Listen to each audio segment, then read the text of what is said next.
ملاحظہ کیجیے.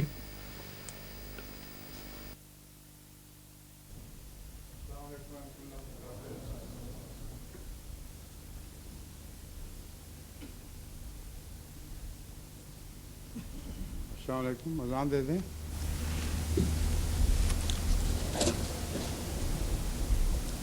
اللہ اکبر اللہ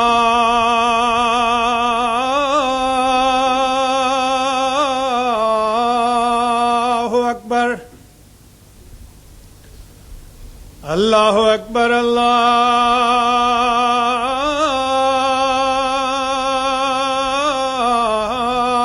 اللہ اکبر. اشہد ان لا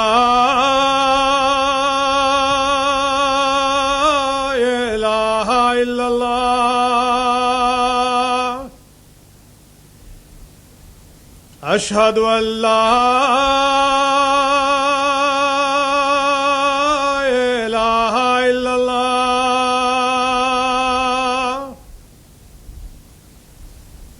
اشہد ان محمد رسول اللہ.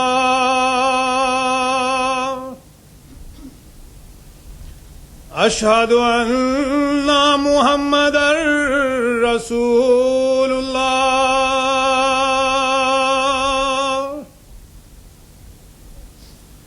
حی علی الصلاۃ.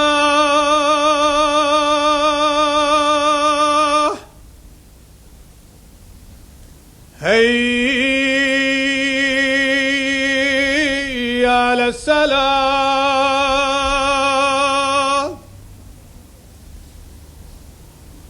حی علی الفلاح.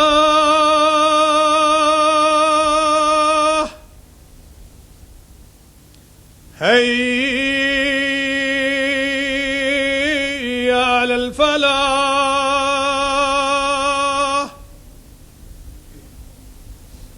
اللہ اکبر اللہ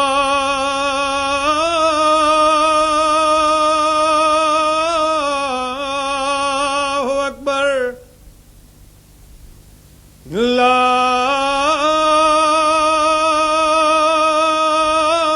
الہ الا اللہ.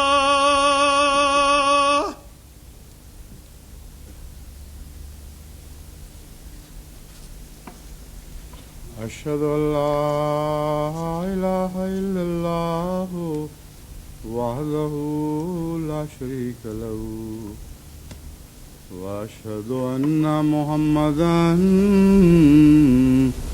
عبده ورسوله. اما بعد فاعوذ بالله من الشیطان الرجیم. بسم اللہ الرحمن الرحیم. الحمد للہ رب العالمین. الرحمن الرحیم مالک یوم الدین.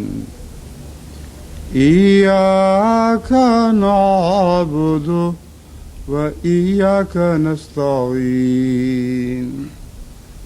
اهدنا الصراط المستقيم صراط الذين أنعمت عليهم غير المغضوب عليهم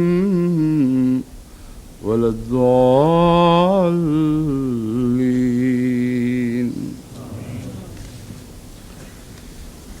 آج کا یہ جمعہ بھی ہم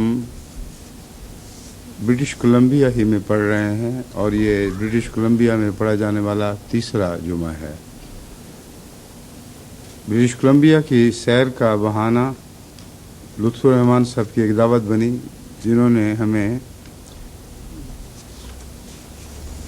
برٹش کولمبیا کے ساتھ واقع امریکن علاقہ جو سب سے زیادہ شمالی علاقہ کہلاتا ہے اس کے دیکھنے کی دعوت دی. اس علاقے کے متعلق میں گزشتہ خطبے میں کچھ بیان کر چکا ہوں. خوبصورت بھی ہے اور کئی جگہ خوبصورت نہیں بھی، مگر خوبصورتی محدود ہے اور اگرچہ بہت غیر معمولی خوبصورتی بھی دیکھنے میں آئی، مگر اس کے محدود ہونے کا احساس بھی ساتھ رہتا ہے۔ اس پہلو سے میں ان کو چھیڑتا رہا، ان کے خاندان کو، کہ الاسکا کی وہ بات نہیں جو ناروے کی تھی۔ حالانکہ بعض علاقے واقعتاً بہت خوبصورت تھے، مگر وہ جو کہتے ہیں کہ ہم جس پہ مر رہے ہیں وہ ہے بات ہی کچھ اور، تم سے جہاں میں لاکھ سہی تم مگر کہاں، وہ آواز دل سے جہاں تک ناروے کے شمال کا تعلق ہے بار بار اٹھتی رہی۔ مگر بہرحال الاسکا بھی ایک اچھا علاقہ ہے، اور آپ میں سے جن کو توفیق ہو ان کو جانا چاہیے۔ بہت سے مقامات واقعتاً دیکھنے کے قابل ہیں، اور ان کی اپنی ایک تہذیب ہے، اپنا ایک تمدن ہے، اپنا ایک جغرافیہ اور اس کی آب و ہوا، یہ عام حالات میں شمالی علاقوں سے بالکل مختلف ہے۔ بہرحال وہاں سے واپسی پر پھر ہمیں یہ برٹش کولمبیا دکھانے کے لیے لے گئے، اور سب بچوں کی نظریں مجھ پر لگی ہوئی تھیں کہ اب بتائیں یہ اس زیادہ خوبصورت ہے کہ نہیں ناروے سے۔ میں ان سے کہتا رہا کہ میرا امتحان نہ لو، اتنا کافی ہے کہ بہت خوبصورت ہے۔ مگر امر واقعہ یہ ہے کہ برٹش کولمبیا کے وہ علاقے جو میں اب تک دیکھ چکا ہوں، ان کا البرٹا کے خوبصورت علاقوں سے ان کی کوئی بھی نسبت نہیں۔ البرٹا جو کیلگری کے گرد علاقہ ہے البرٹا میں، اور اسی میں سے ایک جسپر پارک بھی ہے، بینف کا علاقہ ہے، ان علاقوں کی جو ہم نے سیر کی تھی تو ہماری فیملی، ہمارے بچوں نے اس کا نام ناروے 2 رکھا ہوا تھا، اور غیر معمولی حسن ہے، اس میں کوئی شک نہیں ہے۔ اللہ تعالیٰ کی شان، اس کی صنعت اس حیرت انگیز طریق پر ظاہر ہوتی ہے کہ انسان کو کچھ کہنے کی بھی سکت باقی نہیں رہتی کہ یہ کیا چیز دیکھ رہے ہیں۔ مگر وہاں پھر کر گہرائی سے دیکھنا چاہیے۔ بڑی سڑکوں سے گزرنے سے خوبصورتی تو دکھائی دے گی، مگر علاقے کی اصل شان نظر نہیں آتی۔ تو اس پہلو سے میں اس خاندان سے معذرت کے ساتھ ایک دفعہ پھر یہ عرض کروں گا کہ آپ وہ بھی دیکھیں جو ہم نے دیکھا ہوا ہے، جس کی یادیں بار بار ستاتی ہیں، پھر بعد میں کسی وقت مقابلے ہوں گے۔ برٹش کولمبیا کی ایک شان تو بہرحال ماننی پڑتی ہے کہ یہ اتنی بڑی ریاست ہے کہ سارے پاکستان سے اس کا رقبہ زیادہ ہے، اور انگلستان کی امریکہ کی 3 مشہور ریاستوں سے بھی ان کے اجتماعی رقبے سے اس کا رقبہ زیادہ ہے۔ اس پہلو سے میں نے جو جائزہ لیا تھا اس کی تفصیل یہ بنتی ہے کہ برٹش کولمبیا 9,47,800 مربع کلومیٹر پر پھیلی پڑی ہے۔ پاکستان کا کل رقبہ 7,96,095 مربع کلومیٹر ہے۔ اس میں اگر کشمیر کو بھی شامل کر لیا جائے تب بھی وہ چند ہزار مربع کلومیٹر برٹش کولمبیا سے پیچھے رہے گا۔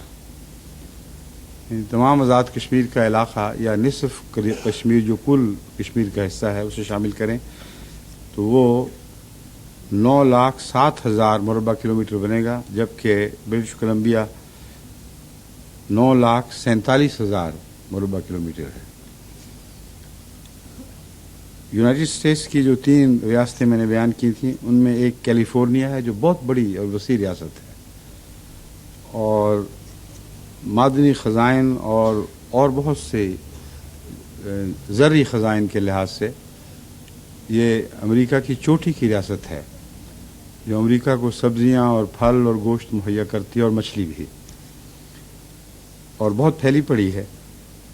اس کو اور اس کے ساتھ آپ واشنگٹن اسٹیٹ کو اور اوریگون اسٹیٹ کو ملا لیں تو ان سب کا رقبہ مل کر بھی برٹش کولمبیا سے پیچھے رہے گا۔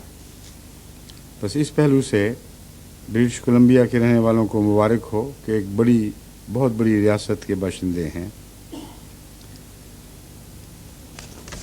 اس مختصر جغرافیائی ذکر کے بعد اب میں اصل مضمون کی طرف واپس آتا ہوں. بہت کچھ دیکھا، بہت سی خوبصورتی کے ایسے مواقع تھے جن میں اللہ تعالیٰ کی تخلیق کی صنعت کا گہرا دل پر اثر پڑا، اور یہ سفر خوشگوار گزرا کیونکہ خوبصورتی بھی تھی اور چھیڑ چھاڑ بھی تھی. اور ان کے بچوں کی نظر جب بھی کوئی خوبصورت جگہ تھی میری طرف اٹھتی تھی کہ دیکھیں اب کیا کہتے ہیں. تو میں کہتا ہاں بہت اچھی جگہ ہے، مگر سنتے ہی ان کی نظر نیچی ہو جاتی تھی. بہت مگر مجھ سے سن چکے ہیں، مگر واقعتاً جگہیں اچھی بھی تھیں اور اس کا اقرار مجھ پر فرض ہے. اس سفر میں جو بہت بڑے فوائد پہنچے ان میں سے ایک وینکوور مسجد کا فائدہ ہے جو میں اب آپ کو بتاتا ہوں. وینکوور مسجد کے متعلق میں نے یہ ذکر کیا تھا کہ لطف الرحمان صاحب نے اس خواہش کا اظہار کیا تھا کہ وہ اس مسجد کی تعمیر میں حصہ لیں، یعنی خود اکیلے ہی اس میں مسجد بنائیں. لیکن ابھی کچھ تھوڑا سا مشروط سا وعدہ تھا، اس لیے میں نے گزشتہ سے پیوستہ خطبے میں اس کا ذکر نہیں کیا. لیکن خود جمعہ سے واپسی پر انہوں نے مجھے کہا کہ میں نے تو پکا ارادہ ظاہر کیا تھا، اللہ تعالیٰ فضل فرمائے اور مجھے توفیق ملے. اور انہوں نے کہا کہ میرے والد کی بھی یہی خواہش تھی، اس لیے میں اس وعدے کو پختہ کرتا ہوں. یہ ساری مسجد جتنی بھی بڑی ہو وہ اکیلے مجھے بنانے کی اجازت ہونی چاہیے. اس ضمن میں نے غور کے بعد وہی فیصلہ دہرایا ہے جو ہمیشہ میں اس موقع پر کیا کرتا ہوں.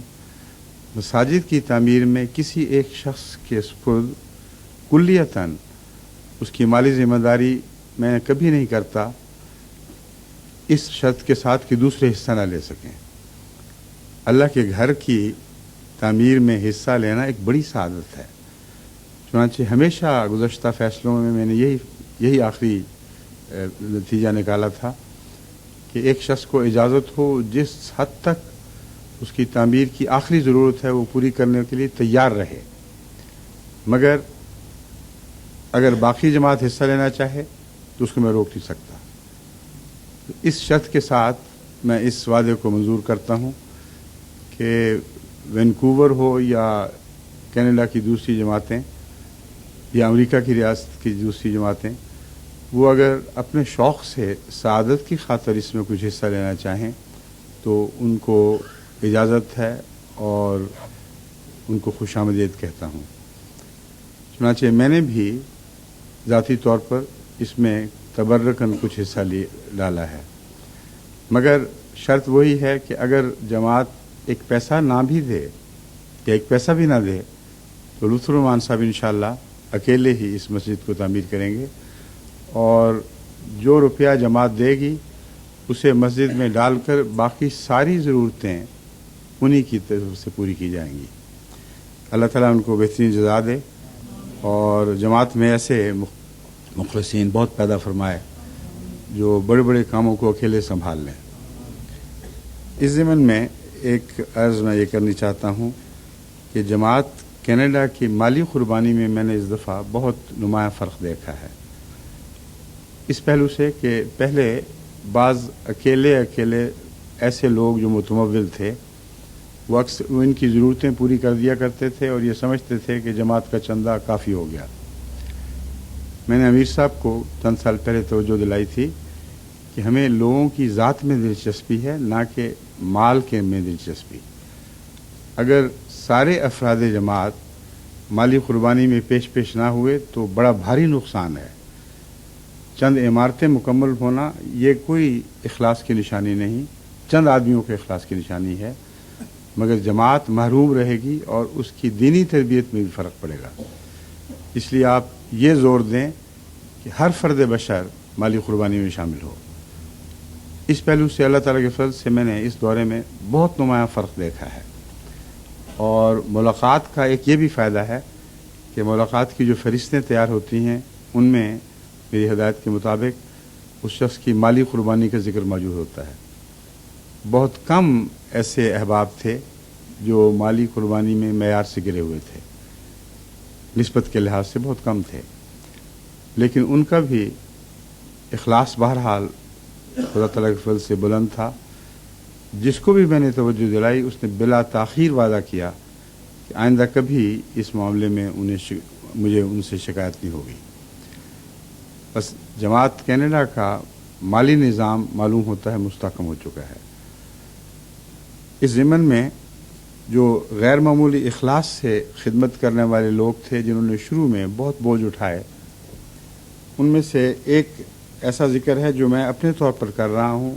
ان صاحب کی ہرگز یہ خواہش نہیں ہوتی کہ ان کا نام بتایا جائے، مگر ان کی کچھ ایسے حالات ہیں بیٹے کی وفات کی وجہ سے، غم کے حالات، کہ وہ خاندان آپ کی دعاؤں کا خاص محتاج ہے. میری مراد چودھری الیاس صاحب سے ہے. ان کے اندر ایک ایسی خوبی پائی جاتی ہے جو میں ہمیشہ چودھری شاہ نواز صاحب مرحوم کے متعلق بیان کرتا رہا ہوں.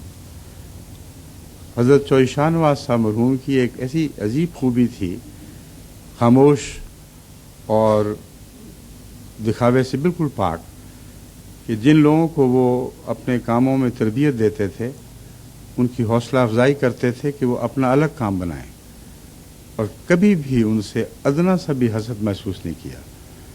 چنانچہ جماعت میں بہت بڑے بڑے ایسے قربانی کرنے والے لاکھ پتی، بعض اب کروڑ پتی ہو چکے ہیں، وہ سب چودھری شاہ نواز صاحب کی اس خوبی کا ثمرہ ہیں.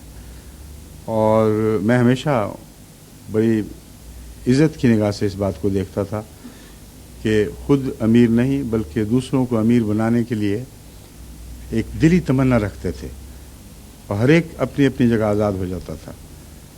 یہی خوبی الیاس صاحب میں بھی میں نے دیکھی، اور شروع سے ہی میری اس بات پر نظر تھی کہ یہ ایسے احمدی دوستوں کو تربیت دیتے رہے جن میں انہوں نے مادہ پایا، اور تربیت دینے کے بعد ان کو اسی کام میں جو ان کا اپنا کام تھا آزاد چھوڑ دیا، اور قطعاً ذرہ بھی رقابت محسوس نہیں کی.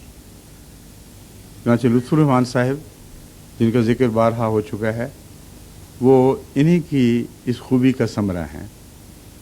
شروع میں ان کو جو آئل فیلڈز وغیرہ کے معاملات میں، یعنی تیل کے چشموں کو استعمال کرنے اور ان کی فنی ضرورتوں کو مہیا کرنے میں چودھری محمد الیاس صاحب نے بہت کام کیا ہے. اسی طرح ہمارے ایک اور مخلص دوست ہیں وسیم صاحب، ان کو بھی چودھری الیاس صاحب ہی نے بنایا، اور وسیم صاحب نے بھی بعض ایسے کام خود اپنے ذمہ لیے جو اللہ تعالیٰ کے فضل سے بہت قربانی کا ایک مقام رکھتے ہیں. مشرقی یورپ میں مساجد کی تعمیر کے لیے انہوں نے $15 لاکھ اپنی طرف سے پیش کیے اور اصرار کے ساتھ منوا کے چھوڑا. اس میں بھی شرط یہی تھی کہ دوسرے بھی جتنا دیں وہ میں انکار نہیں کروں گا. چنانچہ اللہ کے فضل سے اب وہ رقم سب چندے ملا کر $30 لاکھ سے بڑھ چکی ہے، اور اسی قدر ہماری ضرورتیں بھی بڑھ چکی ہیں. تو اللہ تعالیٰ اپنے فضل سے جماعت کی مالی ضرورتوں کو پورا کرنے کے لیے حیرت انگیز کام دکھا رہا ہے. اسی ضمن میں ایک اور بات بھی میں آپ کو بتاؤں کہ جو کتاب میری اس وقت زیر نظر ہے، یعنی جس کا ذکر میں بار بار کرتا رہا ہوں، وہ دراصل میری ساری زندگی کے حصول علم کا ایک خلاصہ ہے، اور وہ خلاصہ آج کل کے زمانے کی ضرورتوں کے اوپر بین ہی اطلاق پاتا ہے. اس پر میں اس لیے زور دے رہا ہوں کہ اس کتاب کی طرف غیر معمولی توجہ کی سبب حضرت اقدس مسیح موعود علیہ الصلوۃ والسلام کی ایک تحریر ہے جو میں آپ کے سامنے پڑھ کر سنانا چاہتا ہوں، اور امید رکھتا ہوں کہ آپ میں سے جو بھی توفیق پائے اس کے اوپر پورا اترنے کی کوشش کرے گا. حضرت اقدس مسیح موعود علیہ السلام فرماتے ہیں، میری یہ باتیں اس لیے ہیں کہ تم جو میرے ساتھ تعلق رکھتے ہو اور اس تعلق کی وجہ سے میرے اعضاء ہو گئے ہو، ان باتوں پر عمل کرو اور عقل اور کلام الہی سے کام لو، تاکہ سچی معرفت اور یقین کی روشنی تمہارے اندر پیدا ہو اور تم دوسرے لوگوں کو ظلمت سے نور کی طرف لانے کا وسیلہ بنو. اس لیے کہ آج کل اعتراضوں کی بنیاد طبی اور طبابت اور حیض کے مسائل کی بنا پر ہے۔ یہ وہ بنیادی بات ہے جس کے متعلق ضرورت تھی کہ حضرت اقدس مسیح موعود علیہ السلام کی خواہش کو پورا کرتے ہوئے ان مضامین پر ایک ایسی کتاب لکھی جائے جو دنیا کے اہل علم کو قرآن کی سچائی کا قائل کر سکے اور ان کے پاس جواب نہ رہے۔ یہ کام پہلے میں تحریک کرتا رہا کہ جماعت کے دوسرے مختلف اہل علم سنبھالیں، لیکن غالباً ان کے بس کی بات نہیں تھی، کیونکہ قرآن کا علم بھی ساتھ ہونا ضروری ہے، حضرت اقدس مسیح موعود علیہ السلام کے عارفانہ کلام کا علم بھی ضروری ہے، اور دنیا کے ان مضامین کا علم بھی ضروری ہے جن کو حضرت مسیح علیہ السلام نے 3 لفظوں میں بیان فرما دیا: بنیاد طبی اور طبابت اور حیض۔ یہ 3 سائنسیں ایسی ہیں جو سائنس کے ہر مضمون پر حاوی ہیں۔ بس آپ نے فرمایا ان پہلوؤں سے جو اعتراض وارد ہوتے ہیں لازم ہے کہ ان کا جواب دیا جائے۔ ان علوم کی ماہیت اور کیفیت اس لیے لازم ہوا کہ ان علوم کی ماہیت اور کیفیت سے آگاہی حاصل کریں۔ اب یہ اللہ تعالیٰ کی طرف سے ایک احسان رہا ہے مجھ پر کہ باوجود ان پڑھ ہونے کے ان علوم کی طرف بچپن ہی سے مجھے توجہ رہی ہے، اور ہمیشہ جب بھی کسی رسالے میں یا کسی کتاب میں ایسے علوم دیکھے جو سائنس کی گہرائیوں سے تعلق رکھتے ہیں اور میرے جیسے کم علم آدمی کے لیے بظاہر ان کا سمجھنا ممکن نہیں تھا، مگر اگر دلچسپی ہو تو سائنس کے علوم بہت گہرائی سے سمجھ آتے ہیں۔ بس ہمیشہ سے مجھے دلچسپی رہی اور اپنی عمر کا ایک بڑا حصہ ان علوم کی گہرائی تک اترنے میں نے صرف کیا، لیکن علم نہیں تھا کہ کیوں ایسا کر رہا ہوں۔ اب جب کہ یہ کتاب لکھنے کی ضرورت پیش آئی تو میں حیران ہوا کہ وہ ساری باتیں جو میں نے 40 سال پہلے بھی پڑھی ہوئی تھیں ان سب کی مجھے ضرورت تھی۔ بس ساری زندگی کے میرے علم کی جستجو کا یہ ماحصل ہے، اور اس پہلو سے مجھے خوشی اس بات کی ہے کہ جب بھی کسی متعلقہ حصے کو اس علم کے ماہر کو دکھایا گیا اس نے کبھی اس پہ ایسا اعتراض نہیں کیا کہ تم اس کو سمجھ نہیں سکے، اصل مراد کچھ اور تھی۔ تو بہرحال اس کتاب کے متعلق میں یہ عرض کر سکتا ہوں کہ سپردم بتو مائے خیش را تو دانی حساب کم و بیش را، کہ اے اللہ تیرے سپرد ہے۔ حضرت مسیح موعود علیہ السلام کی خواہش کا اظہار ہے، ایسا اظہار ہے جو قرآن کی دنیا پر برتری کو ثابت کرنے والا ہے۔ اس لیے اگر کچھ کمزوری ہو گئی ہے اور ہوئی ہوگی تو اللہ تعالیٰ اسے صرف نظر فرمائے اور آئندہ اسے بہتر بنانے کی ہمیں توفیق ملے۔ اس سلسلے میں ایک واقعہ جو بیان کے لائق ہے وہ یہ ہے کہ مجھے یہ خواہش ہوا کرتی تھی، کیونکہ یقین تھا کہ دنیا کو اس کتاب کی ضرورت ہے، کہ اگر مجھے $1,00,000 مل جائے تو اس کی وسیع اشاعت کے لیے اور غیروں تک، ماہرین علم کے تک اس کتاب کو پہنچانے کے لیے مجھے بہت اچھی ابتدا مل جائے گی، آغاز اس کا اچھا ہو جائے گا۔ اور اپنی اس خواہش کا کبھی نہ کسی سے ذکر کیا نہ ارادہ تھا، لیکن کل آتے ہوئے موٹر پہ ایک خط میرے نام تھا لطف الرحمان صاحب کا، اس میں انہوں نے اس خواہش کا اظہار کیا کہ میں چاہتا ہوں کہ اپنے والدین کی طرف سے اور اپنی طرف سے $1,00,000 اس طبع ہونے والی کتاب کے لیے پیش کروں۔ اب $1,00,000 کا ویسے تو عدد ایسا ہے جس کا کوئی خاص اس کی ذکر کی ضرورت نہیں تھی، جماعت ماشاءاللہ کروڑوں سے اربوں تک پہنچ رہی ہے، مگر یہ $1,00,000 مجھے بہت پسند آئے، کیونکہ ایک خواہش کا اظہار تھا جسے اللہ تعالیٰ نے اس طرح پورا فرمایا۔ اس لیے میں سمجھتا ہوں کہ ایک رنگ میں ایک غیبی تائید بھی ہے، اور امید ہے کہ انشاءاللہ اب بہت جلد یہ کتاب طبع ہو کر سامنے آ جائے گی۔ اس ضمن میں کل ہی مجھے ایک کتاب ملی ہے جو رفیع صاحب جو کیلیفورنیا سے تعلق رکھتے ہیں انہوں نے بھیجی ہے۔ میرے علم میں قطعی طور پر یہ آ نہیں سکے وہ کون سے رفیع صاحب ہیں، مگر مخلص احمدی نوجوان ہیں، اور انہوں نے ایک کتاب بھیجی ہے جس کا عنوان ہے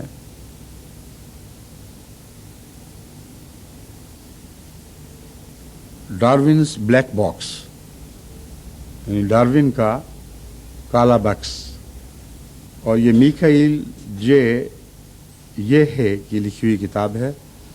اس کتاب کا تعلق اسی مضمون سے ہے جو میری کتاب کے مضمون کا ایک حصہ ہے، یعنی ساری کتاب سائنس سے تعلق نہیں رکھتی، محض ایک حصہ ہے جو تعلق رکھتا ہے، اور معلوم ہوتا ہے کہ یہ کتاب اس پہلو سے شہرت پا چکی ہے۔ مگر میں رفیع صاحب کو اس سے درخواست کروں گا کہ آپ کا شکریہ، میں نے عمداً ایسی تمام کتابیں نہیں پڑھی، ایک بھی نہیں پڑھی، کیونکہ میں لوگوں کی محنت سے فائدہ اٹھانا یا ان کی محنت چرانا نہیں چاہتا تھا، اور خاص طور پر قرآن کے ساتھ تعلق کے لیے یہ کتاب تھی، اس لیے جو کچھ مجھے ذاتی طور پر قرآن اور سائنس میں رابطہ محسوس ہوا وہی میں نے لکھا ہے۔ ان کی اس معاملے میں ڈاروینزم کے خلاف بہت کتابیں لکھی گئی ہیں، لیکن میں نے ان میں سے ایک بھی عمداً نہیں پڑھی، کیونکہ مجھے یقین ہے کہ ان کی ایک طرز عمل اپنی سی ہوگی، اور اس کتاب میں جو طرز عمل اختیار کی گئی ہے وہ بالکل اپنی سی ہے، اور میں امید رکھتا ہوں کہ جب یہ کتاب طبع ہوگی تو رفیع صاحب بھی اسی نتیجے پہ پہنچیں گے۔ بہرحال نتیجہ کچھ بھی ہو، یہ خالصتاً للہ ایک کوشش ہے، اور میں امید رکھتا ہوں کہ اس کے نتیجے میں ضرور علمی دنیا میں ایک انقلاب برپا ہوگا یا ہیجان برپا ہوگا۔ جہاں تک جماعت احمدیہ کینیڈا کے تاثرات ہیں، ان میں سے ایک تاثر منفی بھی ہے۔ مالی لحاظ سے خدا کے فضل سے جماعت نے بہت ترقی کی ہے، جیسا کہ میں بیان کر چکا ہوں، لیکن تربیت کے لحاظ سے ابھی بہت توجہ کی ضرورت ہے۔ مجھے جو خاندانوں سے ملاقات کے فائدے پہنچتے ہیں، ان میں ایک یہ فائدہ بھی ہے کہ میں نوجوان بچیوں اور بچوں کے آثار سے اندازہ لگا لیتا ہوں کہ ان کا رخ کس طرف ہے۔ اس دفعہ جو خاندانی ملاقاتیں ہوئی ہیں، ان میں خصوصاً احمدی بچیوں کی طرف سے میرے دل کو بہت دکھ پہنچا ہے، کیونکہ ان کی طرز ہی ایسی تھی جیسے وہ باہر کا رستہ اختیار کر چکی ہیں۔ ان کی سجاوٹ، سج دھج اور لباس کی طرز اور پھر بے پردگی، یہاں تک کہ سر سے پلو ڈھلکتا تھا تو ماں توجہ دلاتی تھی کہ اس شخص کے سامنے نہ کرو، یعنی گویا باہر ویسے پھرتی رہو، کوئی اعتراض نہیں، مگر میرے سامنے سر ڈھانپ کر بیٹھو۔ یہ درست طریق نہیں ہے، یہ حقیقت میں تقویٰ کے خلاف بات ہے۔ جس حالت میں آپ ہیں اسی حالت میں میرے سامنے آئیں۔ معمولی ادب اور احترام اپنی جگہ ہوا کرتا ہے، لیکن اس قسم کے سر ڈھانپنے سے بات نہیں ڈھک سکتی۔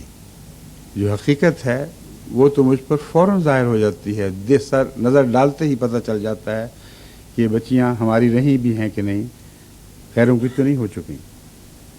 اور افسوس کی بات ہے کہ ماں باپ کو بچپن سے ان کے حالات دیکھنے کے باوجود اس طرف توجہ نہیں ہوئی، اور یہی کافی سمجھتے رہے ہیں کہ دینی علم نہ صحیح، دنیاوی علم میں بڑی ترقی کر رہی ہیں اور بڑی سمارٹ ہیں، اور اسکول اور کالج میں لوگوں کو اپنی طرف متوجہ کرتی ہیں۔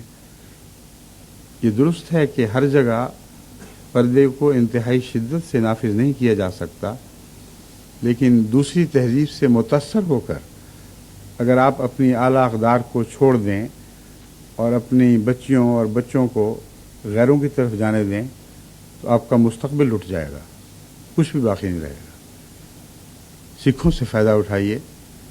دیکھو، سکھوں نے کی پہلی نسل نے اپنی قدیم روایات کو مضبوطی سے پکڑا ہے، ایک ذرہ بھر بھی پرواہ نہیں کی کہ ان کی پگڑیاں اور ان کی داڑیاں ان کے متعلق دنیا پہ کیا تاثر پیدا کرتی ہیں۔ نتیجہ یہ نکلا کہ ساری دنیا اس پہلو سے ان کی عزت پر مجبور ہے، اور کبھی کسی جگہ بھی ان کو قدامت پسند نہیں سمجھا گیا۔ انہوں نے اپنا ایک مقام پیدا کر لیا ہے معاشرے میں، لیکن ان کے بعد کی جو نسلیں ہیں، ایک نسل چھوڑ کے دوسری نسل، وہ اس پہلو سے بزدلی دکھا گئیں. اور اب اگر آپ ان کی نسلوں کے سکھ بچوں کو یہاں دیکھیں تو کچھ بھی انہوں نے ماضی کا باقی نہیں رہنے دیا. بظاہر صرف پگڑی اتاری ہے اور داڑھی مونڈی ہے، مگر اس روایت میں ان کی اعلیٰ اخلاقی اقدار اور دیگر ایسی خوبیوں کو جس کے ذریعے سے وہ خدا تعالیٰ کے فضل سے غیر معمولی دولت کمانے کے اہل تھے، ان کو ملیا میٹ کر دیا ہے. بعض روایتیں پکڑنی چاہیے اس پہلو سے کہ وہ ہمارے اندرونی کردار کی حفاظت کرتی ہیں. اس پہلو سے لباس بھی غیر معمولی اہمیت رکھتا ہے. اگر لباس ایسا ہو کہ جیسا معاشرے میں غیر ذمہ دار لوگوں کا لباس ہوا کرتا ہے، تو اس تھوڑے سے فرق کے نتیجے میں بھی آپ کی تمام سابقہ روایات ملیا میٹ ہو سکتی ہیں. بس یہ پہلو ایسا ہے جس میں میں سمجھتا ہوں کہ اگر ٹورانٹو کا یہ حال ہے، اگر وینکوور کا یہ حال ہے تو ٹورانٹو کا بھی ایسا ہی ہوگا، اور باہر سے آنے والے دوسرے لوگوں کے اوپر اسی بیماری نے حملہ کیا ہوگا. بعض جگہ میں نے دیکھا اور سمجھایا بھی. ایک دفعہ پھر اب میں آپ کو سمجھانا چاہتا ہوں کہ یہ طریق درست نہیں ہے، یہ دین کے لحاظ سے بہت نقصان دہ ہے. آپ غیروں کو تو اپنی طرف کھینچیں، یعنی آپ میں سے وہ جو اعلیٰ اخلاقی اقدار کے حامل ہیں، جتنا چاہیں غیروں کو کھینچیں. اگر اپنے بچے ہاتھوں سے نکل رہے ہوں تو کچھ بھی ہاتھ نہیں آئے گا، آپ کی نسلیں برباد ہو جائیں گی. آج نہیں تو 2 دہائیوں کے اندر آپ کچھ اور کیفیت پائیں گے. ایسے احمدیوں سے ہمیں ایک ذرہ بھی دلچسپی نہیں جو اس طرح باہر کی طرف بے لگام دوڑے پھرتے ہیں. عملی واقعہ یہ ہے کہ سب سے بنیادی کمزوری نفسیاتی کمزوری ہوا کرتی ہے. اگر آپ کسی غیر معاشرے سے متاثر ہو جائیں اور یہ سمجھ لیں کہ وہ ایک غالب معاشرہ ہے، تو وہیں اس بات کا فیصلہ ہو جاتا ہے کہ آپ کی اقدار نے زندہ رہنا ہے کہ نہیں رہنا. پھر رفتہ رفتہ آگے بڑھیں یا تیزی سے آگے بڑھیں، یہ محض وقت سے تعلق رکھنے والی باتیں ہیں. حقیقت میں ایک دفعہ کسی کا دل نفسیاتی دباؤ میں آ جائے اور یہ سمجھ لے کہ غیر اقدار ہم سے زیادہ اعلیٰ اور زیادہ پسندیدہ اقدار ہیں، تو وہی ان کا دین ختم. پھر آگے وقت کی بات ہے کتنی دیر میں ان کا ہلاکت کی طرف سفر مکمل ہوگا. مگر وہ قدم ہمیشہ بیرونی سے اٹھتے چلے جاتے ہیں، پھر ان کی واپسی کم دیکھی گئی ہے. اس لیے سب سے پہلے نفسیاتی طور پر خودداری پیدا کریں اور اپنے خاندانوں کو یہ سمجھائیں کہ تمہاری اقدار ذلت کے ساتھ دیکھنے والی اقدار نہیں ہیں، بلکہ عزت کے ساتھ دنیا کے سامنے پیش کرنے والی اقدار ہیں. بعض ماں باپ سمجھتے ہیں کہ اب ان بچیوں کو کیسے ہم پردہ کرائیں، برقع اڑھائیں. برقعے کی بات تو بہت دور کی بات ہے. میں ان سے یہ کہا کرتا ہوں کہ جب باہر نکلیں تو قرآن کی بنیادی تعلیم پر عمل کریں. جو خدا تعالیٰ نے ان کو خوبصورتی عطا فرمائی ہے اس کو دکھائیں تو نہ. اس کو دکھا کر لوگوں کی توجہ اپنے بدن کی طرف کیوں پھیرتی ہیں؟ یہ ایک قسم کی پیشکش ہے کہ آؤ اور مجھے چھیڑو اور مجھے حاصل کرنے کی کوشش کرو. اور اکثر ایسی بچیاں پھر واقعتاً عملاً اپنے آپ کو غیروں کے لیے پیش کر دیا کرتی ہیں، کیونکہ غیروں کی لالچ کی نظر ان پر پڑتی ہے، اور لالچ کی نظر ڈالنے والے 100 ہتھ کنڈے استعمال کرتے ہیں اور پھر آخر ان بچیوں کو جیت جایا کرتے ہیں. تو ایک بہت خطرناک بات ہے جس کو آپ معمولی سمجھ رہی ہیں، یعنی مائیں جن کو معمولی سمجھ رہی ہیں. اگر برقع نہیں اڑا سکتی تو ان کو یہ بتائیں کہ تم اپنے جسم کی اور اپنے حسن کی حفاظت کرو. ایسا لباس اوڑھو جس کی وجہ سے غیر کو دلچسپی پیدا نہ ہو. اگر ننگا یہاں کا لباس لے کے نکلیں گی تو لازماً غیروں کی نظر اپنی طرف کھینچیں گی. دوسرا ان کو یہ سمجھانا چاہیے کہ ارد گرد کی دنیا بالکل بے حقیقت اور بے معنی چیز ہے. جو بدنی دلچسپیاں ہیں انہوں نے اس قوم کو تقریباً ہلاک کر دیا ہے. سب سے خطرناک بیماریاں، غلیظ گندی بیماریاں اس قوم میں اس کثرت سے پھیل رہی ہیں کہ آپ ان کا شمار نہیں کر سکتے. ایسے بعض خاندان جنہوں نے اس بات کی پرواہ نہیں کی ان کو یہ بیماریاں لاحق ہوئیں، اگرچہ بہت کم، لیکن سمجھ آ جاتی ہے کہ اس کا پس منظر کیا ہے. چند دن کی زندگی ہے یہ عیش و عشرت کی، اس کے بعد ان کے بڈھے ہسپتالوں میں جان دیتے ہیں یا اولڈ ہومز میں جا کے جان دیتے ہیں. 10-15 سال کا کرشمہ ہے بس، اس سے زیادہ کچھ بھی نہیں. اور جب واپسی ہوگی تو سخت حسرت کے ساتھ واپسی ہوگی، کچھ بھی ہاتھ نہیں آئے گا. اور واپسی ضروری ہے، لازماً ہم سب نے اپنے رب کے حضور حاضر ہونا ہے، اور سب کچھ گنوا کر کھو کر اگر حاضر ہوئے بھی تو پھر آئندہ دنیا میں یہاں کی زندگی کے عمل کچھ بھی کام نہیں آئیں گے. اگر کام آئیں گے تو منفی صورت میں کام آئیں گے.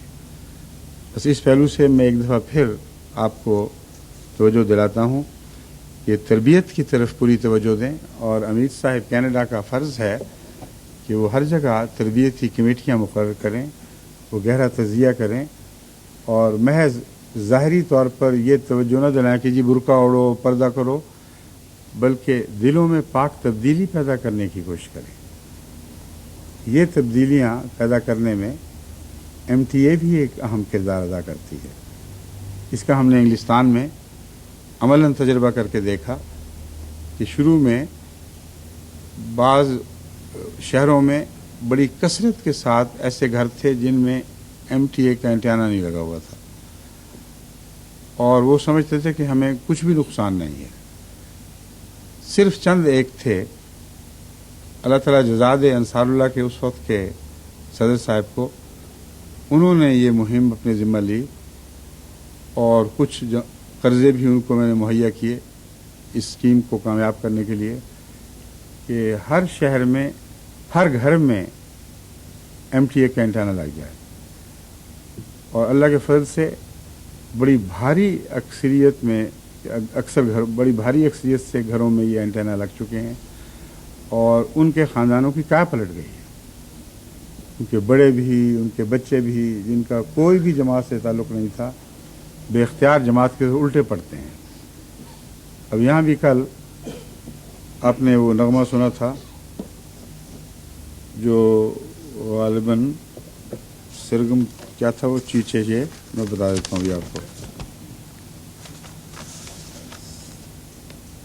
سارا کیا تھا وہ، سارا سرگم ٹرکش، ہاں سردم تھا، سردم سارا چیچے یہ.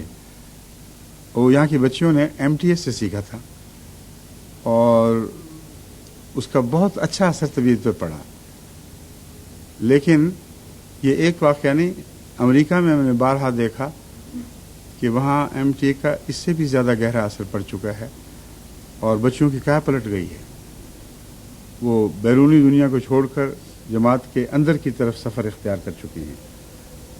تو تربیت محض یہ کہنے سے نہیں ہوگی کہ اچھے کام کیا کرو، برے کام چھوڑو، کیونکہ اس نصیحت سے بعض دفعہ طبیعتیں اور بھی متنفر ہو جاتی ہیں. تربیت کے لیے حکمت عملی کی ضرورت ہے. عقل سے کام لیں اور بچوں کے دلوں میں وہ ہیجان پیدا کریں جو ہیجان ان کو واپس خدا کی طرف کھینچ لائے. ایسا اگر کرنے میں آپ کامیاب ہو جائیں، جو مشکل کام نہیں رہا، اور MTA اس میں انشاءاللہ آپ کی مددگار ہوگی، تو دیکھیں کہ اللہ تعالیٰ کے فضل سے بہت نمایاں فرق پڑے گا. اس کا ایک تجربہ میں نے اپنی ملاقاتوں کے دوران کر کے دیکھا. جن بچیوں کے متعلق محسوس ہوا کہ وہ گویا ہمارے نہیں رہے، ان سے ضمن میں نے پوچھا کہ MTA بھی آپ کبھی دیکھتے ہیں؟ تو جواب ملا کہ ہمارے گھر ہے ہی نہیں. صاف پتہ چلا کہ MTA ہونے اور نہ ہونے کا ایک فرق ہے. اللہ تعالیٰ اپنے فضل سے آپ کو تربیت کی توفیق بخشے. تبلیغ کی طرف توجہ دینے کی بھی بہت ضرورت ہے، مگر اس تربیتی حالت میں آپ کیا توجہ دیں گے؟ جب تک تربیت کی حالت بہتر نہ ہو، لوگوں کو ایسے گھروں میں داخل کرنا جو خود بے دین ہو رہے ہوں، ہمیں کچھ بھی فائدہ نہیں دے گا. جماعت کی تربیت مضبوط کریں اور وہ مضبوط تربیت اپنی ذات میں ایک غیر معمولی کشش کے ساتھ لوگوں کو اپنی طرف کھینچے گی۔ آج تبلیغ کا بہترین ذریعہ یہی ہے کہ اپنے اندر روحانی عادات پیدا کریں، اللہ سے تعلق اور محبت پیدا کریں، اور وہ ایک ایسی کشش ہے جس کا مقابلہ بیرونی دنیا نہیں کر سکتی۔ وہ کشاں چلے آئیں گے اگر آپ کے اندر وہ خدائی علامات دیکھیں گے۔ بس صرف بچوں کی تربیت کی طرف نہیں، اپنی تربیت کی طرف بھی پہلے سے بڑھ کر توجہ کریں۔ جس ہومیوپیتھک کتاب کا میں ذکر کرتا رہا ہوں، اس سلسلے میں کینیڈا کے سفر کا میرا خیال ہے ساری دنیا پر یہ احسان ہوگا کہ اس سفر میں مجھے وہ کتاب پہلی دفعہ دیکھنے اور پڑھنے کی توفیق ملی۔ ایک خطبے میں نے یہ کہا تھا کہ سید عبدالعلی صاحب ناظر تالیف و تصنیف انشاءاللہ اس کی درستی کر سکیں گے، مگر مجھے اس سے علم نہیں تھا کہ اس میں کون سی چیزیں ایسی ہیں جن کی درستی مطلوب ہے۔ حقیقت یہ ہے کہ اتنی خوفناک غلطیاں ہیں، اور ایسی خوفناک علمی غلطیاں بھی ہیں جو نہ کے ہونے یا نہ ہونے کسی چیز میں اس بات کی بجائے نفی استعمال ہو گئی ہے کہ بات کچھ کی کچھ بن گئی ہے۔ میں تو حیران ہو کے دیکھتا ہوں جماعت احمدیہ کو کہ میں اس لیے کہ مجھے تکلیف نہ ہو، مجھے اطلاع تک نہیں دی کہ اتنی خوفناک غلطیاں اس کتاب میں۔ بہت سے ایسے مضامین ہیں جو مجھے بھی سمجھ نہیں آ رہے تھے کہ میں نے کب کہے تھے، ان کا مطلب کیا ہے۔ اس میں مجھے بہت وقت لگا، بہت غور سے بار بار پڑھا، پھر سمجھ آئی کہ اوہ غلطی اس وجہ سے ہوئی ہے۔ لیکن صرف یہی غلطی نہیں، عام زبان کی غلطیاں بھی بے شمار ہیں۔ اس لیے ناممکن ہے کہ سید عبدالعلی صاحب ہوں یا ان کی کوئی اور علماء کی ٹیم جو اس کتاب کو ٹھیک کر سکے۔ لکھنے والوں نے یہ ظلم کیا ہے کہ مجھے یہ کہا کہ دہرائی بھی بہترین ہو گئی ہے، کوئی غلطی باقی نہیں رہی، بولنے کی اردو کو لکھنے کی اردو میں تبدیل کر دیا گیا ہے، جو ہرگز نہیں کیا گیا، نہ کہ ان سے کیا جا سکتا تھا، اور نہ جماعت اس کتاب کے انداز کو سمجھ سکتی تھی اگر میں دوبارہ اس کا مطالعہ نہ کرتا۔ اس میں ضروری ہے کہ میں اب آپ کو بتاؤں کہ اس سفر کے آخری چند دن میں مجھے چلتے پھرتے راتوں کو دن کو سفر میں اس کتاب کے دوبارہ مطالعہ کی توفیق ملی ہے، اور اس کی جو درستیاں کرنی پڑی ہیں وہ حیرت انگیز ہیں کہ یہ غلطیاں جگہ کیسے پا گئیں۔ اردو بھی نہایت غلیظ، تھی کی بجائے تھا لکھا ہوا ہے، ہیں کی بجائے ہے لکھا ہوا ہے، اور اس کثرت سے یہ غلطیاں ہیں کہ ہر صفحے پر آپ کو نظر آئیں گی۔ لکھنے والوں نے جو مجھے خط لکھتے ہیں انہوں نے اس سے فائدہ اٹھایا ہے، اس فائدے کا ذکر کرتے ہوئے وہ یہ کہہ دیتے ہیں کہ جزاک اللہ، آپ نے بہت اچھا کام کیا، اور بعض ہومیوپیتھ بھی بڑے اچھے بن گئے ہیں، لیکن یہ غلطیاں اپنی جگہ موجود ہیں۔ میرے دل میں کئی دفعہ یہ خواہش اٹھی کہ کوئی تو مجھے یہ لکھ دیتا کہ رکھ چھوڑا ہے ان عقدوں کا حل آپ کے لیے۔ یہ عقدے میرے سوا کوئی حل کر ہی نہیں سکتا تھا۔ میں نے لکھی، مجھے پتہ میں کیا لکھنا چاہتا تھا، اور چند اور باتیں جو اس ضمن میں مجھے بیان کرنی ضروری ہیں وہ یہ ہے کہ آپ اس کا سٹائل سمجھیں، ورنہ آپ اس کو غیر معمولی باتوں کو دہرانا سمجھیں گے۔ جب میں نے یہ لیکچرز کا سلسلہ شروع کیا تو اردو کلاس، میری ہومیوپیتھی کلاس میں حاضر ہونے والے مردوں اور عورتوں نے اس بات کا برملا اظہار کیا کہ آپ جو کچھ کہہ رہے ہیں کچھ بھی ہمارے پلے نہیں پڑے گا، ہمیں سمجھ آ ہی نہیں سکتی، اور اگر سمجھ نہیں آ رہی تو ہم آ تو جائیں گے مگر فائدہ کیا۔ ان سے میں نے کہا کہ میں ایک بالکل نئی طرز میں یہ لیکچرز دوں گا جو اس سے پہلے کبھی نہیں دیے گئے، اور اس طرز میں آپ کے دماغ پر ذرہ بھی بوجھ نہیں ہوگا کہ آپ ان باتوں کو سنیں اور پھر یاد کرنے کے لیے رٹیں۔ اب بے تکلفی سے ایک کہانی کی طرح ان باتوں کو سنتے رہیں۔ اس وجہ سے اس کتاب میں ایک نئی چیز پیدا ہوئی جو اس سے پہلے کبھی کسی کتاب میں نہیں دیکھی گئی۔ شروع ہی سے میں نے ان باتوں کو جن کو میں سمجھتا تھا کہ دہرائے بغیر وہ دلوں میں بیٹھ نہیں سکتی، بار بار دہرانا شروع کیا، اور سننے والوں کے اوپر ان کا بوجھ کم کرنے کے لیے ان کو دہرایا گیا ہے. اس وجہ سے جو بھی کوئی پڑھے گا وہ اسے تکرار نہ سمجھے بلکہ اصرار سمجھے. بعض باتوں پر اصرار کیا گیا ہے، جب تک وہ بار بار سنی نہ جائیں یا پڑھی نہ جائیں از خود یاد نہیں ہوں گی. بس آپ گزرتے چلے جائیں گے اور آپ کے دل میں از خود ہومیوپیتھک کا مضمون بیٹھتا چلا جائے گا.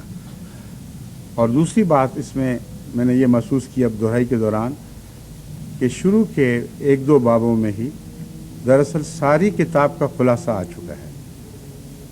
کیونکہ جب بھی کسی بیماری کا ذکر ہوا، مثلا مرگی کا، تو اس کے متعلق وہ دوا جو مرگی سے تعلق میں تھی اس کو سمجھانے کی خاطر وہ ساری دوائیں بیان کی جو مرگی سے تعلق رکھتی ہیں اور ان کا فرق کیسے کیا جائے، کیوں ایک کو چنا جائے، کیوں دوسرے کو چھوڑ دیا جائے.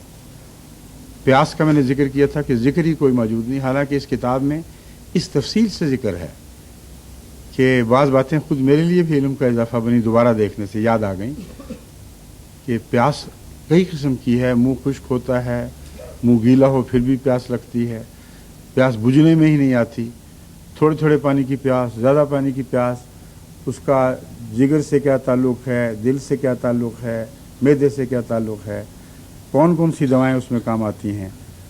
وہ ساری دوائیں جو بعد میں بیان کرنی تھیں وہ شروع میں بیان کر دی ہیں اور بیان کرتا چلا گیا ہوں. اتنی دفعہ بیان کی ہیں کہ پڑھنے والا اگر پڑھتا چلا جائے اور دماغ پر زور نہ دے تو اس کے پہلے 2 ابواب پڑھ کر ہی ایک اچھا بھلا ہومیوپیتھ ڈاکٹر بن سکتا ہے. کیونکہ آئندہ آنے والی دوائیں انہی ابواب میں مذکور ہیں، ان کی تفریقی علامتیں اسی کتاب میں موجود ہیں. بس اب جو مجھے ملاقات کے وقت لوگ کہتے رہے، میں نے ان کو یہی جواب دیا کہ آپ انتظار کریں، اس کو چھپنے دیں تو آپ خود ہی ساری کتاب نہ بھی پڑھیں، چند ابواب پڑھ لیں، وہی آپ کے لیے بہت بہتر ہیں. جتنے مریض بھی میرے سامنے اس ملاقات کے دوران آئے ان میں ایک بھی ایسا نہیں جن کے متعلق اس کتاب کے ان ابواب میں ذکر موجود نہ ہو جو میں دوبارہ دیکھ چکا ہوں. اس وقت تک خدا کے فضل سے 200 صفحات کی میں دہرائی کر چکا ہوں اور امید ہے واپس پہنچتے پہنچتے 250 کم سے کم صفحات ہیں جن کی دہرائی ہو چکی ہوگی. ان کو اگر ہم شائع کروانا شروع کریں تو اللہ تعالیٰ کے فضل سے دوبارہ شائع کرنے کے بعد آپ پہلی سے موازنہ کر کے دیکھیں گے تو آپ کو سمجھ آئے گی کہ میں کیا کہہ رہا ہوں. لیکن اس ضمن میں ایک خوشخبری بھی ہے. وہ خوشخبری یہ ہے کہ ایک صاحب نے مجھ سے اس خواہش کا اظہار کیا ہے کہ میرا نام ظاہر نہ کیا جائے، مگر اگلی کتاب جو تصحیح شدہ ہوگی اس کا سارا خرچ میں دوں گا، تاکہ آپ کے دل پہ یہ بوجھ نہ ہو کہ پہلی کتاب کے لوگوں نے خام خواہ پیسے خرچ کیے. جو بھی اپنی پہلی کتاب آپ کو واپس کرے آپ اس کو مفت یہ کتاب دے دیں.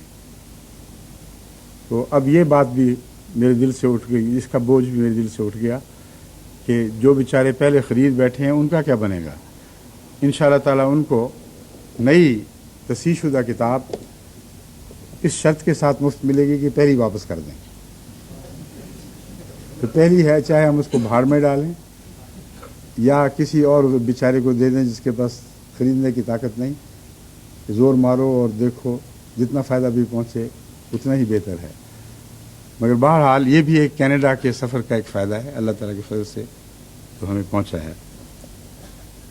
اب میں ایک اور معاملے کے متعلق بات کرنا چاہتا ہوں، وہ گیمبیا کی تازہ صورتحال ہے اور اس سلسلے میں جماعت کو تسلی دینا چاہتا ہوں. گزشتہ 2 خطبات میں گیمبیا کا ذکر کر چکا ہوں، کس طرح یہ صورتحال پلٹا کھاتی رہی ہے، کبھی اونچی کبھی نیچی، کبھی ایسے آثار ظاہر ہوئے کہ گویا سب مسائل حل ہو گئے اور حکومت گیمبیا اب پہلے کی طرح بلکہ اس سے بھی زیادہ شدت کے ساتھ جماعت کی ہر نیک کوشش میں ممید و معاون ہوگی. کبھی عملاً ان کی یہ دو رخی کہ جماعت کے امیر کو جو چٹھی لکھی ہے کہ ہمارے یہ فیصلے تھے، وہ ان تمام فیصلوں کے برعکس جو ریڈیو اور ٹیلی ویژن پر دنیا کو بتائے گئے. اس قسم کی ایسی چالیں چلتے رہے ہیں لوگ کہ اس کا طبیعت پر بہت اثر تھا. اور ایک خطبے میں نے یہ بیان کیا تھا کہ اللہ تعالیٰ نے غالباً بیان کیا تھا کہ اللہ تعالیٰ نے مجھے سخت بے چینی کے بعد الیس اللہ بکافٍ عبدہ کی خوشخبری دی ہے، اور میں امید رکھتا ہوں کہ اب انشاءاللہ گیمبیا کے حالات پلٹیں گے. بس جو ہی اس مولوی نے مباہلہ قبول کیا، ایک ہفتے کے اندر مباہلہ اس پہ ٹوٹ پڑا اور وہ حالات بدلے جن کا میں نے پہلے خطبے میں ذکر کیا تھا.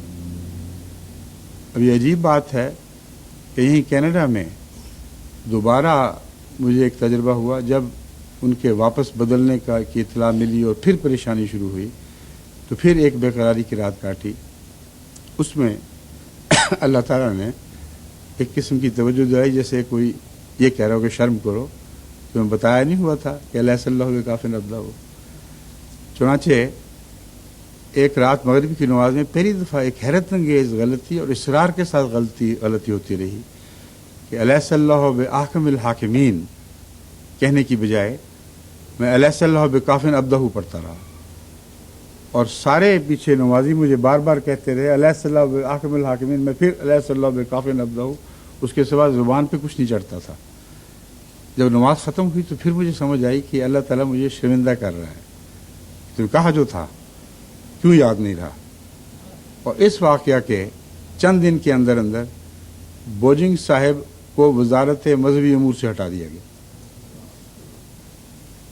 اگرچہ دوسرا شعبہ بھی ان کے پاس ہے، مگر جو سب سے زیادہ جماعت سے تعلق رکھنے والا شعبہ تھا مذہبی امور کا، اس سے ہٹا دیا گیا. تب مجھے سمجھ آئی کہ یہ کیوں خدا تعالیٰ مجھے تسلی دلوا رہا تھا اور جماعت کو یہ خوشخبری ہو کہ اس کے نتیجے میں وہاں حالات اب پھر کچھ پلٹا کھا رہے ہیں. لیکن یہ میرا وعدہ ہے کہ جب تک عزت کے ساتھ اور جماعت کے مفاد میں ضروری نہ سمجھا گیا، اس وقت تک ہمارا کوئی کارندہ واپس نہیں جائے گا. جائیں گے تو لازماً یہ یقین کر کے کہ وہ لوگ ہم سے کھیل نہیں کھیلیں گے اور اس کے نتیجے میں کوئی نقصان نہیں پہنچے گا. تو اس سلسلے میں بھی دعا کر رہا ہوں، آپ بھی دعائیں کریں. اور جن جماعتوں نے مجھے مختلف مشورے بھجوائے تھے، ان کے مشوروں میں آپس میں تضاد بہت ہے، اتنا حیرت انگیز تضاد ہے بڑی بڑی جماعتوں میں کہ آدمی حیران رہ جاتا ہے. کچھ لوگ ہیں وہ کہتے ہیں یہ گیمبین، مثلا اس میں کینیڈا کی عمارت بھی شامل ہے، کہ گیمبیا کی شرطوں پر ایک شخص کو بھی واپس نہیں بھیجنا چاہیے کیونکہ وہ ہم سے کھیل کھیلیں گے اور ہمیں اس کا نقصان پہنچے گا. کچھ ممالک افریقہ کے غانا کے ملک ہیں، انہوں نے لکھا ہے کہ ان کی ہر شرط پر بھیجنا ضروری ہے تاکہ وہاں کے عوام میں وہ زیادہ گہرا اثر ڈال سکیں اور اپنے اداروں پر قبضہ کر سکیں.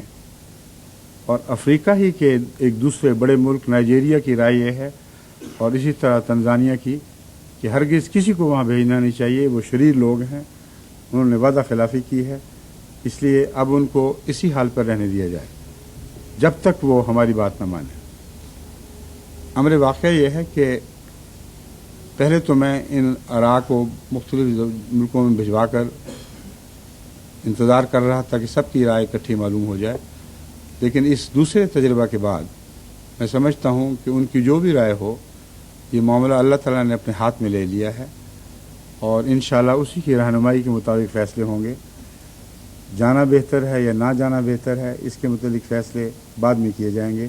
اس وقت تو ہم گیمبیا کی حکومت کے اس خط کے رد عمل کے لیے انتظار کر رہے ہیں جو میں نے اس حکومت کے نام لکھوایا ہے، اور ان کو میں نے صاف کہا ہے کہ جو تم نے پہلے اعلان کیے تھے، اگر وہ تمہاری کیبنٹ کے فیصلے نہیں تھے تو تم پر پیشتر اس کے کہ میں کوئی فیصلہ کروں، تم پر لازم ہے کہ نیا اعلان کرو اور کہو کہ ہم نے جھوٹ بولا تھا یا غلط کہا تھا، اور اصل فیصلے یہ ہیں جو اس کیبنٹ میں ہوئے تھے. یہ اگر تم کر دو تو پھر ہم سوچیں گے کہ آپ ہی کی شرطوں پر ان خدمت کرنے والوں کو واپس بھیجیں یا نہ بھیجیں.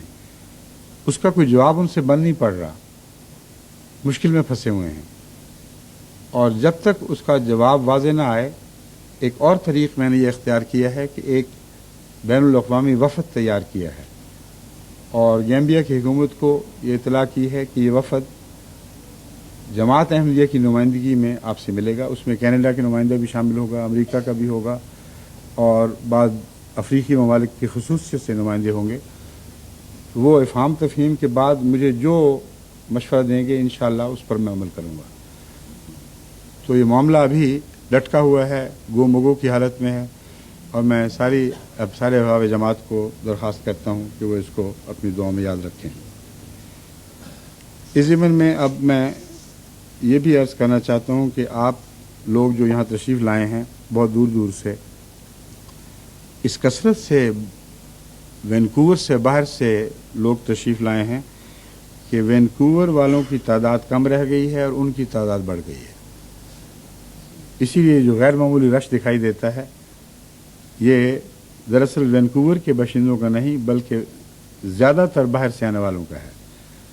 وینکوور کے 585 احباب یہاں یا مرد و زن شامل ہوئے، اور باہر سے آنے والے 640 ہیں جو کینیڈا کے مشرق سے لے کر مغرب تک ہر طرف سے پہنچے ہیں۔ اسی طرح امریکہ کی ریاستوں سے بہت دور دور سے تکلیف اٹھا کر احباب جماعت یہاں پہنچے ہیں۔ یہ ایک تو اس بات کی علامت ہے کہ یہ جماعت اپنے خلوص میں زندہ اور بے مثال جماعت ہے، کوئی دنیا کی طاقت اس کو مٹا نہیں سکتی۔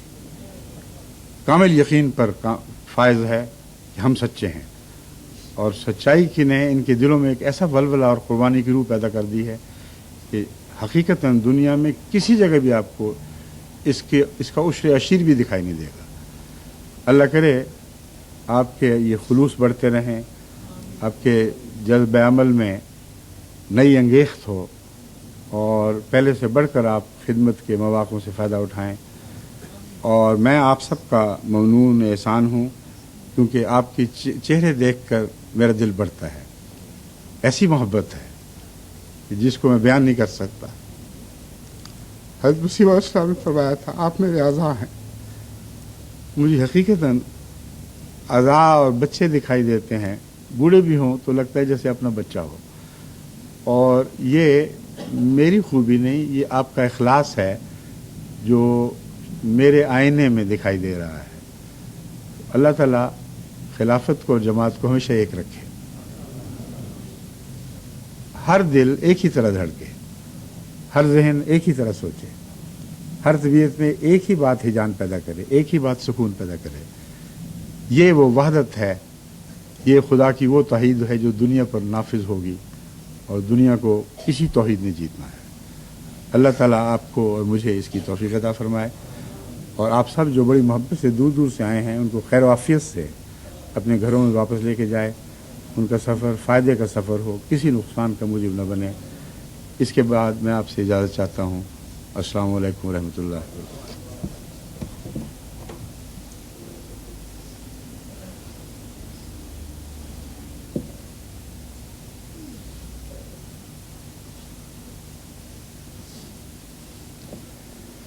الحمد لله نحمده ونستعينه ونستغفره ونؤمن به ونتوكل عليه ونعوذ بالله من شرور أنفسنا ومن سيئات أعمالنا من يهده الله فلا مضل له ومن يضلله فلا هادي له ونشهد أن لا إله إلا الله وحده لا شريك له ونشهد أن محمدا عبده ورسوله عباد الله رحمكم الله إن الله يأمر بالعدل والإحسان وإيتاء ذي القربى وينهى عن الفحشاء والمنكر والبغي يعظكم لعلكم تذكرون اذكروا الله يذكركم وادعوه يستجب لكم ولذكر الله أكبر